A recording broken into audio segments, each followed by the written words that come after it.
ನಮಸ್ತೆ ಕರ್ನಾಟಕ, ನಾನು ನಿಮ್ಮ ಗೌತಮ್ ಗೌಡ. ನಾವು ಬೆಳಗಿನ ಜಾವ ಒಂದು 5:30, 5:45, 6 ಗಂಟೆ ಆಗೋಗಿದೆ. ಇವಾಗ ನಾವು ಇರೋದು ಒಂದು ಶಿವಮೊಗ್ಗ ಜಿಲ್ಲೆಯಲ್ಲಿ ಸಾಗರದಲ್ಲಿದ್ದೀವಿ.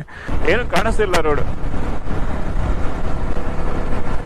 ಎಂತ ಬ್ಯೂಟಿಫುಲ್ ವೆದರ್ ಹೋಗ್ತಾ ಇದೀವಿ ಅಂದ್ರೆ. ಈ ದಡದಿಂದ ನಾವು ಇನ್ನೊಂದು ದಡಕ್ಕೆ ಹೋಗ್ಬೇಕು ಆ ಫೇರಿಯಲ್ಲಿ. ಆದ್ರೆ ಅಲ್ಲಿ ಮಾರ್ನಿಂಗ್ ಜನ ತುಂಬಾ ಆಗಿರೋದ್ರಿಂದ ಈ ಬೋಟಲ್ಲಿ ನಮ್ಮನ್ನ ಕರ್ಕೊಂಡು ಹೋಗ್ತಾರ ಅದು ನೆಕ್ಸ್ಟ್ ಬೋಟ ಅಂತ ಗೊತ್ತಾಗ್ತಿಲ್ಲ.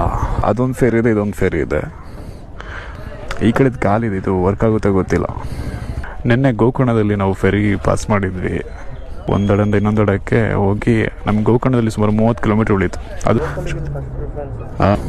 ಅದಕ್ಕೆ ನಮ್ಮನ್ನ ಲಾಸ್ಟಿಗೆ ಕರೆದಿದ್ದು ಬೈಕ್ ಅವ್ರನ್ನ.